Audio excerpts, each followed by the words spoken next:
ఈ వీడియోలో పెళ్లి చేసుకోవడంలో హాఫ్ సెంచరీ పూర్తి చేసిన ఒక ఇండియన్ అమ్మాయి గురించి చెప్పబోతున్నా. అండ్ అలాగే సరస్వతి నది మళ్ళీ పుట్టిందని ఇంటర్నెట్లో వీడియోస్ వైరల్ అవుతున్నాయి కదా, అది నిజమో కాదో కూడా చెప్తా. అండ్ ఫైనల్గా ఇండియాలో రికార్డ్ అయిన 3 చైనా కొత్త వైరస్ హెచ్ఎంపీవీ కేసెస్ గురించి కూడా చెప్పబోతున్నాను. ఈ వీడియో చాలా ఇంట్రెస్టింగ్గా ఉండబోతుంది. ఈ వీడియో అయ్యేసరికి మీరు ఒక్కటే అంటారు. లాస్ట్ వీడియోలో కామంతో ఒక అమ్మాయి 17 మందిని పెళ్లి చేసుకుందని చంపేసిందని చెప్పాను కదా, ఇప్పుడు అలాంటిదే, కాకపోతే అంతకంటే పెద్ద కేసు ఒకటి బయటపడింది. షాకులు, జలకులు, ట్విస్టులు, దెబ్బ మీద దెబ్బ, ప్రతి సీను క్లైమాక్స్ లా ఉంటది. అండ్ ఇది జరిగింది రీసెంట్గానే, లాస్ట్ ఇయర్ అంటే 2024లో తమిళనాడులోని ధర్మాపురంలో ఉండే ఈ మహేష్ అరవినాథ్ అనే ఒక వ్యక్తి ఆన్లైన్ డేటింగ్ యాప్లు చూస్తున్నాడు. ఆయన ఒక ట్రేడర్, బాగానే డబ్బులు సంపాదించాడు. అండ్ ఆయన ఏజ్ కూడా 29. ఇంట్లో కూడా ఆయనకి సంబంధాలు చూడడం మొదలెట్టారు. ఇలాంటి టైంలో డేటింగ్ యాప్లో ఆయనకి ఏరేడో డిస్ట్రిక్ట్ నుంచి కొరుముడే అనే ఊరికి చెందిన పి సత్య అనే ఒక అమ్మాయి పరిచయం అయింది. కిక్కు దొరికింది అనుకున్నాడు. ఈ వయసు 28 సంవత్సరాలు, ఏజ్ కూడా సరిపోయింది అనుకున్నాడు. పరిచయమైన కొద్ది రోజులకే కలిశారు. అప్పుడు సత్య తనతో పాటు తన ఫ్రెండ్ అయిన తమిళ్ సెల్వి అనే ఒక అమ్మాయిని కూడా తీసుకొచ్చింది. మహేష్ ఏమో సత్యాన్ని ఇష్టపడడం మొదలెట్టాడు. ఈ ప్రాసెస్లో తమిళ్ సెల్వి నుంచి హెల్ప్ కూడా తీసుకున్నాడు. దానికి తమిళ్ సెల్వి కూడా బాగా డబ్బులు తీసుకుని హెల్ప్ చేసింది. అలా వాళ్ళిద్దరూ లవ్లో పడ్డారు. లాస్ట్ ఇయర్ June 6న సత్య మహేష్ దగ్గరకు వచ్చి తనని పెళ్లి చేసుకో అని అడిగింది. దానికి మహేష్ నాకు టైం కావాలి అని అడిగాడు. నువ్వు ఇప్పుడు నన్ను పెళ్లి చేసుకోకపోతే నేను చచ్చిపోతా అని బెదిరించింది. మహేష్ కూడా తనకి మ్యారేజ్ వయసు వచ్చింది కదా అని చెప్పి, అలాగే తన పేరెంట్స్ కూడా ఏమనరా అనే నమ్మకంతో June 21న వాళ్ళిద్దరూ తమిళ్ సెల్వి ముగ్గురు కలిసి టెంపుల్కి వెళ్ళారు. అక్కడ వాళ్ళిద్దరికీ పెళ్ళయింది. మహేష్ వాళ్ళ ఫ్యామిలీ కూడా సత్యాన్ని కోడలుగా ఒప్పేసుకున్నారు. ఆమె ఇంటికి రాగానే కోడలు కాబట్టి ఒక 10 తులాల బంగారం పెట్టారు కూడా. కానీ పెళ్ళైన కొన్ని రోజులకే మహేష్కి సత్య సెల్ ఫోన్లో కొన్ని ఫొటోస్ కనిపించాయి. అందులో ఆమె వేరే వాళ్ళని పెళ్లి చేసుకుంటున్నట్టుంది. డౌట్ వచ్చి ఆమె ఆధార్ కార్డ్ చెక్ చేస్తే అందులో హస్బెండ్ పేరు దగ్గర తన పేరు కాకుండా ఇంకొకళ్ళ పేరు ఉంది. అది చూశాక మహేష్కి నోట్లో నుంచి ఎక్కడి నుంచి మాట రాల. ఇదేంటని సత్యాన్ని అడిగితే ఎక్కువ మాట్లాడితే చంపేస్తా అని బెదిరించిందంట. ఇంకా మనోడు కొన్ని రోజులు కామ్గా ఉండి ఆ తర్వాత నెమ్మదిగా పోలీస్ స్టేషన్కి వెళ్ళి కంప్లైంట్ ఇచ్చాడు. అండ్ పోలీసులు ఈమెను అరెస్ట్ చేసి ఎంక్వైరీ చేస్తే అందులోనే అసలు విషయం బయటపడే పోలీసులకు మైండ్. అదేంటంటే ఆమె అప్పటికే 50 మందిని పెళ్లి చేసుకుని ఫస్ట్ నైట్ అయిన కొన్ని డేస్కే బంగారం మొత్తం ఎత్తుకొని పారిపోయేదంట. ఎవ్వరికీ దొరికేది కాదు. ఈ 49 పెళ్లిల్లో బాడింది కదా. ఇలాంటి దానికి ఇంటి పక్కన ఒకడు, ఇది చివరి ఒకడు, మెయిన్ రోడ్డు మీద ఒకడు, అమ్మమ్మ ఊళ్ళో ఒకడు, నాన్నమ్మ ఊళ్ళో ఒకడు, చివరికి పెళ్లి అంటానికి ఇంకొకడు. అలా మహేష్ని కూడా పెళ్లి చేసుకుంది. అయితే ఆమె 50 కాదు 15 పెళ్లిలే చేసుకుందని కొన్ని న్యూస్ ఆర్టికల్స్లో వస్తున్నాయి. బట్ మెజారిటీ తెలుగు న్యూస్ ఛానల్స్లో మాత్రం 50 అని కన్ఫర్మ్ చేసేస్తున్నారు. ఇంకా దారుణమైన విషయం ఏంటంటే ఇవి పెళ్లి చేసుకుని మోసం చేసిన వాళ్ళలో ఒక డిఎస్పీ, అంటే డిఎస్పీ సిరాజ్ కాదు, వేరే డిఎస్పీ, 2 పోలీస్ ఆఫీసర్స్ అండ్ ఒక రెవెన్యూ ఆఫీసర్ కూడా ఉన్నాడంట. కలికాలం బ్రో, ఏం చేస్తాం, పెళ్లి చేసుకోవాలన్న మూడు ఉత్సాహం. రీసెంట్గా సైంటిస్టులు స్పేస్లో ఒక పెద్ద క్లౌడ్ని కనుక్కున్నారు. ఇందులో విచిత్రమే ఉందంటారా, బేసిక్గా ఈ క్లౌడ్ అనేది ఆల్కహాల్తో నిండిపోయింది. అండ్ ఈ క్లౌడ్ని ద కాన్స్టలేషన్ ఆఫ్ యాక్యులాకి దగ్గరలో కనిపెట్టారు. అండ్ దీని డయామీటర్ ఎంతో తెలుసా, మన సోలార్ సిస్టమ్ కంటే కూడా దాదాపు 1000 టైమ్స్ పెద్దది. ఇందులో దాదాపుగా 400 క్వింట్రిలియన్ లీటర్స్ ఆఫ్ ఆల్కహాల్ ఉంది. మీకు ఎంత ఎక్కువ చెప్పాలంటే మన భూమి మీద ఉన్న జనాభా మొత్తం, ఈవెన్ ఇప్పుడే పుట్టిన పిల్లలతో సహా రోజుకి దాదాపు 3 లక్షల లీటర్లు తాగినా సరే, అంటే అది ఇంపాసిబుల్ అనుకోండి, బట్ అలా తాగినా సరే 1 బిలియన్ ఇయర్స్ వరకు ఇది అయిపోదు. అంత పెద్ద క్లౌడ్ అనమాట. కాకపోతే ఇక్కడ మనకి 2 ప్రాబ్లమ్స్ ఉన్నాయి. ఒకటి డిస్టెన్స్ అనమాట, ఇది మన ఎర్త్ నుంచి 10,571 లైట్ ఇయర్స్ దూరంలో ఉంది. అండ్ సెకండ్, ఒకవేళ మనం అక్కడికి వెళ్ళినా సరే మన హ్యూమన్ బాడీ ఈ ఆల్కహాల్ని తాగి తట్టుకోలేదు. ఎందుకంటే ఈ ఆల్కహాల్ మిథనాల్తో నిండుందంట.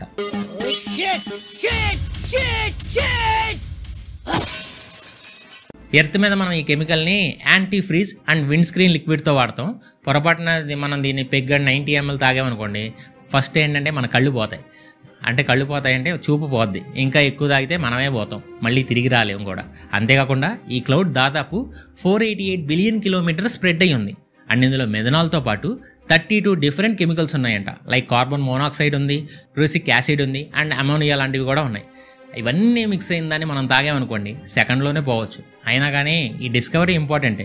ఎందుకంటే మిథనాల్ అనేది ఆర్గానిక్ సబ్స్టాన్స్, అంటే ఏదైనా ఒక లివింగ్ ఆర్గానిజం నుంచే ఇది వస్తుంది. అలాంటప్పుడు అక్కడ అంత పెద్ద మొత్తంలో మిథనాల్ ఉంది అంటే అక్కడ చిన్న మైక్రో ఆర్గానిజం అయినా ఉండే ఛాన్స్ ఉంది కదా. అందుకని దీన్ని కనిపెట్టిన వెంటనే దీని మీద ఎక్కువ రీసెర్చ్ చేస్తున్నారు. అలాగే ఇది ఎలా టేస్ట్ ఉంటుందో మన సైంటిస్టులు కూడా టెస్ట్ చేశారు. అంత దూరం నుంచి ఇక్కడికి తీసుకురావడం కుదరదు, ఒకవేళ తీసుకొచ్చినా దాన్ని డ్రాప్ తాగితేనే మనం పోతామని చెప్తున్నారు. సో మన సైంటిస్టులు అలాంటి టేస్ట్ ఉండే సిమిలర్ కెమికల్ని వాడి దీని టేస్ట్ ఎలా ఉంటుందో చెప్పారు. వాళ్ళ ప్రకారం ఇది కొంచెం రమ్ టేస్ట్లో ఉంటుందంట. ఒక 20 సంవత్సరాల క్రితం జర్మనీకి చెందిన ఒక ఆమెకి యాక్సిడెంట్ అయింది. ఆ టైంలో ఒక యాక్సిడెంట్ వల్ల కార్టికల్ బ్లైండ్నెస్ వచ్చింది. అంటే బ్రెయిన్లో ఉండే విజువల్ కార్టెక్స్కి దెబ్బ తగలడం వల్ల చూపు పోయింది. అండ్ ఆమె కళ్ళు బాగానే ఉంటాయి, బట్ బ్రెయిన్లో ఏదైతే మనం విజన్ని మేనేజ్ చేస్తుందో ఆ విజువల్ కార్టెక్స్ అనేది వర్క్ అవ్వదు. సో ఆమె చూసినా సరే బ్రెయిన్ దాన్ని ప్రాసెస్ చేసుకోలేదు. సో ఆమెకి ఏమీ కనబడదు. ఇదొక్కటే కాదు, ఆమె తర్వాత స్ప్లిట్ పర్సనాలిటీ డిజార్డర్ కూడా వచ్చింది. ప్రెజెంట్ ఆమె బాడీలో ఆమెతో కలిపి 10 స్ప్లిట్ పర్సనాలిటీస్ ఉన్నాయి. ఒక్కొక్కరికి ఒక్కొక్క డిఫరెంట్ ఏజ్ ఉంది అండ్ అందరికీ డిఫరెంట్ మెంటాలిటీ కూడా ఉంది. కానీ అవన్నీ బాడీని తమ కంట్రోల్లో పెట్టుకొని ఫైట్ చేస్తూనే ఉంటాయి. దీన్నే డిసోసియేటివ్ ఐడెంటిటీ డిజార్డర్, DID అని కూడా అంటారు. అయితే ఇప్పుడు ఇంట్రెస్టింగ్ విషయం ఏంటంటే ఆమె చూడలేకపోతుంది, కానీ ఆమె స్ప్లిట్ పర్సనాలిటీస్లో కొన్ని చూడగలుగుతున్నాయి. ఎస్, అయితే మీరు అనుకోవచ్చు ఆమెకు నిజంగా చూపు పోలేదేమో అని. కానీ 20 years బ్యాక్ ఆమెకి యాక్సిడెంట్ అయ్యాక వచ్చిన రిపోర్ట్స్ని జర్మన్ సైకాలజిస్టులైన హ్యాన్స్ స్ట్రాస్బర్గర్ అండ్ బ్రూనో వాల్డోవెగెల్ అనేవాళ్ళు చెక్ చేశారు. ఆ రిపోర్ట్స్ ప్రకారం విజువల్ కార్టెక్స్లో డ్యామేజ్ ఉందని తేలిందంట. అంతేకాకుండా అప్పుడే ఆమె కళ్ళలో చాలాసార్లు లేజర్ టెస్టులు అండ్ విజన్ టెస్టులు కూడా చేశారు కూడా. అయితే 13 సంవత్సరాల తర్వాత, అంటే ప్రెసెంట్ ఆమెకున్న డిసోసియేటివ్ ఐడెంటిటీ డిజార్డర్ని ట్రీట్ చేయడానికి 2 సైకాలజిస్టులు ఆమెకి ట్రీట్మెంట్ మొదలెట్టారు. అండ్ ఆ టైంలోనే ఆమె పర్సనాలిటీస్లో ఒకరైన యంగ్ బాయ్ చూడగలుగుతున్నారంట. అండ్ అలాగే టోటల్ 10 పర్సనాలిటీస్లో 2 మాత్రం చూసి చదవగలుగుతున్నాయంట. మిగతా 8 మాత్రం లైట్గా చూడడం కానీ లేదా అసలు చూడలేకపోవడం కానీ చేస్తున్నాయంట. సో అసలు ఇది ఎలా సాధ్యమని చెక్ చేస్తే వాళ్ళు ఫైనల్గా ఒక కంక్లూజన్కి వచ్చారు. అదేంటంటే ఆమె యాక్చువల్గా చూడగలదు, కానీ బ్రెయిన్ దాన్ని షట్ చేస్తుందంట, లైక్ ఒక కాపింగ్ మెకానిజం లాగా. ఇలా ఎందుకంటే అప్పుడు ఆమెకి అయిన యాక్సిడెంట్ని ఆమె మళ్ళీ గుర్తు చేసుకోకూడదని. అండ్ అలాగే ఆమెకి రోడ్డు మీదకి వెళ్తున్నప్పుడు లేదా మనుషులను చూసినప్పుడు ఆ యాక్సిడెంటే గుర్తొస్తుందంట. సో అలా చేసుకోకూడదని బ్రెయిన్ ఆమె విజన్కి షట్ డౌన్ చేస్తుంది. బట్ ఆమె స్ప్లిట్ పర్సనాలిటీస్కి ఇలాంటి భయం ఉండదు కదా, ముఖ్యంగా ఆ యంగ్ అబ్బాయికి అండ్ ఇంకొక పర్సనాలిటీకి. మిగతా వాళ్ళు కూడా ఇన్సిడెంట్ గురించి భయపడతానే ఉంటారు, బట్ యంగ్ పర్సన్ యాక్సిడెంట్ని లైట్ తీసుకుంటారు కదా, అందుకనే చూడగలుగుతుందేమో అని సైంటిస్టులు అంటున్నారు. బట్ ఇది థియరీ మాత్రమే, రియల్ రీజన్ ఏంటనేది ఇంకా బయటపడలా. బాగుంది కదా గైస్. ఇంకా చాలా ఇంట్రెస్టింగ్ ఫ్యాక్ట్స్ ఉంది. దానికంటే ముందు చిన్న రిక్వెస్ట్ ఏంటంటే, ఇక్కడ వరకు చూసారంటే నాలెడ్జ్ వర్తనపించిందని అనుకుంటున్నా. సో కొత్త వాళ్ళు ఎవరైనా చూస్తుంటే ఛానల్ని సబ్స్క్రైబ్ చేసి బెల్ ఐకాన్ ఆన్లో పెట్టుకోండి గైస్. మీరు సబ్స్క్రైబ్ చేస్తేనే మాకు కొంచెం బూస్టప్గా ఉంటుంది. సో సబ్స్క్రైబ్ చేస్తారని అనుకుంటున్నా. ఒకవేళ 10K లైక్స్ టార్గెట్ ఇచ్చినా చేసేయండి. ఇంకా నెక్స్ట్ ఫ్యాక్ట్కి వెళ్ళిపోదాం. సరస్వతీ నది మనకి ఉన్న మహానదుల్లో ఇది కూడా ఒకటి, కానీ ఇది ఇప్పుడు లేదు. యాక్చువల్గా దీన్ని మన పూర్వీకులు కూడా చూడాల. 5000 సంవత్సరాల క్రితం ఇది క్లైమేట్ చేంజ్ వల్ల డ్రై అయిపోయిందని మన పూర్వీకులు నమ్ముతారు. అండ్ ఇది చాలా పుణ్యనది అని దీని గురించి చాలాసార్లు ఋగ్వేదంలో కూడా రాశారు. దాదాపు 80 సార్లు దీన్ని ఆ ఋగ్వేదంలో మెన్షన్ చేశారు. అలాంటి నది మళ్ళీ వచ్చిందని ఇంటర్నెట్లో రూమర్స్ వస్తున్నాయి. బట్ అది నిజమా? బేసిక్గా ఇక్కడ ఏం జరిగిందంటే, రాజస్థాన్లోని జైసల్మేర్ డిస్ట్రిక్ట్లో ఉన్న తారాఘర్ విలేజ్లో రీసెంట్గా ఒక బోర్ వేస్తున్నారు. అండ్ అది దాదాపు 850 feet లోతుకి. అదైతే అలా వేస్తున్నప్పుడు సడన్గా వాటర్ అండ్ గ్యాస్ 2 తన్నుకుంటూ పైకి వచ్చాయి. అలా రావడం ఒకటైతే వచ్చిన క్వాంటిటీ అండ్ స్పీడ్ ఇంకా షాక్కి గురి చేసింది. మీరు ఈ వీడియోలో చూడొచ్చు, కేవలం కొంత టైంలోనే ఆ ఏరియా మొత్తం వాటర్తో నిండిపోయింది. అంత ఎక్కువ వాటర్ రావడంతో అక్కడ లోకల్స్ అందరూ సరస్వతి రివర్ మళ్ళీ పుట్టిందని మాట్లాడుకోవడం మొదలెట్టారు. అండ్ ఇదే ఇంటర్నెట్లో వైరల్ అయింది, కానీ ఇందులో నిజం లేదు అని చెప్పి గ్రౌండ్ వాటర్ డిపార్ట్మెంట్కి చెందిన సైంటిస్టులు చెప్తున్నారు. ఈ ఇన్సిడెంట్ వైరల్ అవ్వగానే సెంట్రల్ గవర్నమెంట్ అండ్ స్టేట్ గవర్నమెంట్కి చెందిన గ్రౌండ్ వాటర్ డిపార్ట్మెంట్ టీమ్స్ అక్కడికి వెళ్ళాయి. Senior ground water scientist and Rajasthan ground water board డిపార్ట్మెంట్కి ఇన్ఛార్జ్ అయిన డాక్టర్ నారాయణ్ గారి ప్రకారం ఒక ఆర్టిషియన్ కండిషన్స్ వల్ల ఇది ఏర్పడిందంట. మీకు అర్థమయ్యేలా చెప్పాలంటే, ఇప్పుడు ఒక వాటర్ బెలూన్లో మీరు వాటర్ నింపి దాని మూతని చుట్టేసేయండి.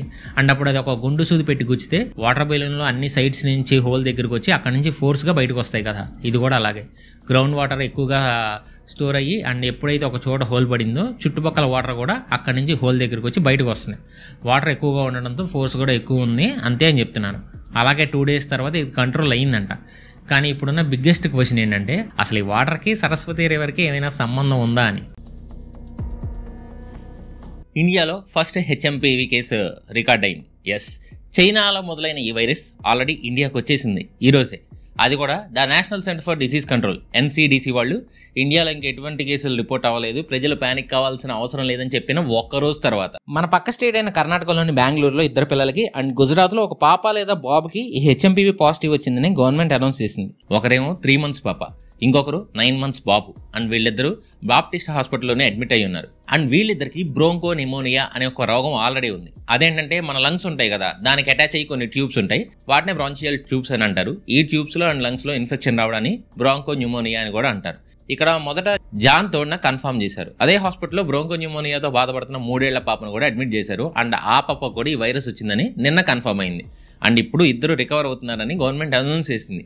అండ్ ఇంపార్టెంట్ విషయం ఏంటి అంటే ఈ ఇద్దరు పిల్లలకి ఇంటర్నేషనల్ ట్రావెల్ హిస్టరీనే లేదు, వాళ్ళ ఫ్యామిలీలో కూడా లేదు. అంటే ఎవరి దగ్గర నుంచో వీళ్ళకి వచ్చింది. అది హాస్పిటల్లో అవ్వచ్చు, లేదా బయట తిరిగే వాళ్ళ దగ్గర నుంచి అయినా అవ్వచ్చు. అలాగే మూడో పాప లేదా బాబు గురించి ఇంకా ఇన్ఫర్మేషన్ అయితే బయటికి ఇంకా రాలేదు. అంటే మేము రికార్డ్ చేసే టైంకి అయితే ఇంకా బయటపడలా. బట్ ఈ పాప లేదా బాబు 1 year కంటే చిన్నోడే అని మాత్రం రిపోర్ట్స్ చెప్తున్నాయి. సో అసలు ఇప్పుడు ఈ హెచ్ఎంపివి వైరస్ ఏంటి, ఇది కూడా కోవిడ్ లాంటిదేనా కాదా అని చూద్దాం. బేసిక్గా హెచ్ఎంపివి అంటే హ్యూమన్ మెటాన్యూమో వైరస్ అండ్ ఇది ఒక రెస్పిరేటరీ వైరస్. ఈ రెస్పిరేటరీ వైరస్ అంటే మన బాడీలో నోస్, థ్రోట్ అండ్ లంగ్స్ని ఎఫెక్ట్ చేసే వైరస్. దీనివల్ల తక్కువ జలుబులాగా వచ్చే ఛాన్స్ ఉంది అండ్ మ్యాక్సిమం న్యూమోనియా కూడా వచ్చే ఛాన్స్ ఉంది. అండ్ మీకు ఇంకోటి చెప్పాలంటే కోవిడ్ కూడా ఒక రెస్పిరేటరీ వైరసే. అయితే హెచ్ఎంపివి వల్ల నార్మల్గా జలుబు వస్తుంది అండ్ ఇది చాలా కామన్ కూడా. అలానే ప్రెజెంట్ జలుబు ఉన్న వాళ్ళందరికీ హెచ్ఎంపివి ఉన్నట్టు కాదు, దీనివల్ల జలుబు వస్తుంది, మిగతా వైరస్ల వల్ల కూడా జలుబు వస్తుంది. అండ్ ఇప్పుడు ఇష్యూ ఏంటంటే ఇది సీజనల్ వైరస్. వింటర్లో అండ్ వింటర్ ముందు నవంబర్ అండ్ మార్చి వరకు చాలా వేగంగా స్ప్రెడ్ అయ్యింది అండ్ అది గాలి నుంచి స్ప్రెడ్ అయ్యే ఛాన్స్ ఉంది. అండ్ బై టచ్ లేదా బాడీ లిక్విడ్స్ అంటే ఉమ్ము వల్ల కూడా స్ప్రెడ్ అయ్యే ఛాన్స్ ఉంది. అండ్ ఇది మెయిన్గా చిన్నపిల్లల్ని, ప్రెగ్నెంట్ ఉమెన్ని, 65 ఏళ్ళు దాటిన వాళ్ళని అండ్ ఇమ్యూనిటీ పవర్ తక్కువగా ఉండే వాళ్ళని త్వరగా అటాక్ చేస్తుందంట. దీనివల్ల వచ్చే కామన్ సింటమ్స్ వచ్చేసి cough, fever and stuffy nose. And కొన్ని కేసెస్లో బ్రీతింగ్ సరిగ్గా అందకపోవడం లాంటివి కూడా. అండ్ వర్స్ట్ కేసులో అయితే అంటే చిన్నపిల్లలకు కానీ లేదా 65 సంవత్సరాలు ఎక్కువ ఉన్న వాళ్ళకి కానీ, ఇమ్యూన్ సిస్టమ్ వీక్గా ఉన్న వాళ్ళకి కానీ ఈ రెస్పిరేటరీ కండిషన్స్ అంటే ఈ న్యూమోనియా లాంటివి వచ్చే ఛాన్స్ ఎక్కువ ఉంది. అండ్ ఇప్పుడు ఇది కోవిడ్ లాంటిదేనా అంటే ఈ 2 వైరస్లు డిఫరెంట్గా ఉంటాయి. ఇప్పుడు కోవిడ్ వైరస్ వచ్చేసి కరోనా వెరైడియా అనే ఒక ఫ్యామిలీ అనే ఒక వైరస్కి చెందింది. బట్ హెచ్ఎంపివి వచ్చేసి పారామాక్స్ వెరైడి అనే ఒక ఫ్యామిలీకి చెందింది. ఇది ఒకటే తేడా, మిగతాదంతా సేమ్ టు సేమ్. బేసిక్గా ఈ 2 మన బాడీలోని రెస్పిరేటరీ సిస్టమ్ని అటాక్ చేస్తాయి. దీనివల్ల ఫస్ట్ చిన్న ఇన్ఫెక్షన్స్తో మొదలవుతాయి. అప్పటికి ట్రీట్మెంట్ అయితే నయం అవుతాయి, నయం కాకపోతే సివియర్ అని అర్థం. అంటే సివియర్ ఇన్ఫెక్షన్కి దారి తీస్తుంది. అండ్ ఈ రెండిట్లో fever, cough, sore throat, wheezing and ఊపిరి సరిగ్గా అందకపోవడం అంటే బ్రీతింగ్ ఇష్యూస్ కామన్గా ఉంటాయి, కామన్ ఇన్ఫెక్షన్స్. అండ్ ఈ రెండింటి వల్ల ఎక్కువ రిస్క్ ఉంది కూడా చిన్నపిల్లలకి లేదా ముసలి వాళ్ళకి లేదా ఇమ్యూన్ సిస్టమ్ వీక్గా ఉన్న వాళ్ళకి. అండ్ ఫైనల్గా ఈ 2 మనకి రాకుండా ఉండాలన్నా సరే ప్రికాషన్స్ సేమే. మనల్ని మనం ఐసోలేట్ చేసుకోవడం, ఎప్పటికప్పుడు చేతులు అండ్ కాళ్ళని శుభ్రంగా శానిటైజర్తో కడుక్కోవడం, మాస్క్ పెట్టుకుని తిరగడం. అయితే ఇక్కడ ప్రాబ్లం ఏంటంటే కోవిడ్ 2019లో స్ప్రెడ్ అయినప్పుడు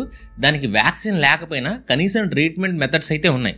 హాస్పిటల్లో కోవిడ్కి వ్యాక్సిన్ రాకముందే ప్యాక్సిలోవిడ్ అనే ఒక ట్రీట్మెంట్ ఒకటి బాగా నడిచేది. బట్ హెచ్ఎంపివి వైరస్కి అఫీషియల్గా ట్రీట్మెంట్ మెథడ్స్ ఏమీ లేవు. అండ్ దీనివల్ల వచ్చే కాంప్లికేషన్స్కి సపరేట్గా ట్రీట్మెంట్ చేయించుకుంటూ ఉండాలి. మామూలుగా అయితే రెస్ట్ తీసుకుంటూ ఎక్కువ వాటర్ తాగితే సరిపోదు. అండ్ బాడీ పెయిన్స్కి, ఫీవర్కి ఇక్కడ స్క్రీన్ మీద కనపడుతున్న మెడిసిన్ తీసుకుంటే సెట్ అవుతుంది. అండ్ కొంచెం ఎక్కువ అయితే ఆక్సిజన్ థెరపీతో ట్రీట్మెంట్ చేస్తారు. అండ్ దీనివల్ల న్యూమోనియా లాంటివి వచ్చాయంటే ఇంకా హాస్పిటల్లో అడ్మిట్ అవ్వడమే. కాకపోతే చిన్నపిల్లల్ని హాస్పిటల్ అడ్మిట్ చేసే ముందు టెస్ట్ చేసి కన్ఫర్మ్ చేసుకుని అడ్మిట్ చేయండి, ఎందుకంటే ఇది హాస్పిటల్లో ఎక్కువ స్ప్రెడ్ అవుతా ఉందంట.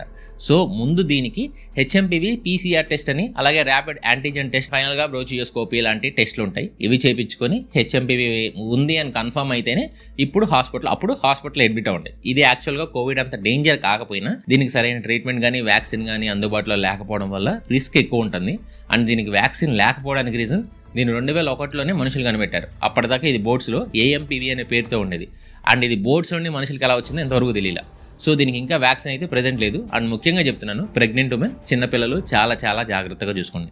ఎందుకంటే దీనికి మోర్టాలిటీ రేట్ ఒక్కో స్టడీలో ఒక్కో విధంగా బయటపడుతుంది. ముఖ్యంగా హెచ్ఎంపివి న్యూమోనియా వచ్చిన 100 మందిలో 10 నుంచి 80 మంది చనిపోతారు అని డిఫరెంట్ స్టడీస్ చెప్తున్నాయి. అండ్ ఈ వైరస్ ఆల్రెడీ మలేషియాలో కూడా స్ప్రెడ్ అయింది. అండ్ చూస్తుంటే ఇది మళ్ళీ ఇంకో గ్లోబల్ పాండమిక్ వచ్చే ఛాన్సెస్ కూడా ఎక్కువగానే ఉన్నాయి. సో మళ్ళీ చెప్తున్నా, ప్రెగ్నెంట్ లేడీస్ అండ్ చిన్నపిల్లలంటే చాలా జాగ్రత్తగా చూసుకోవాలన్నమాట. అండ్ ఫైనల్గా చెప్పొచ్చేది ఏంటంటే ఈ వీడియోకి అంతే ఫ్రెండ్స్. కొత్త వాళ్ళు మా నాలెడ్జ్ వర్త్ అనిపిస్తే ఛానల్ని సబ్స్క్రైబ్ చేసుకుని బెల్ ఐకాన్ ఆన్లో పెట్టుకొని మా నాలెడ్జ్ వర్త్ అనిపిస్తే ఖచ్చితంగా సబ్స్క్రైబ్ చేయండి. అండ్ 10K లైక్స్ టార్గెట్ ఇచ్చినా చేసేయండి. కుదిరితే మీ ఫ్రెండ్స్ అండ్ ఫ్యామిలీకి షేర్ చేయండి. అండ్ ఈ వీడియో చివరి వరకు చేసిన ప్రతి ఒక్కరికి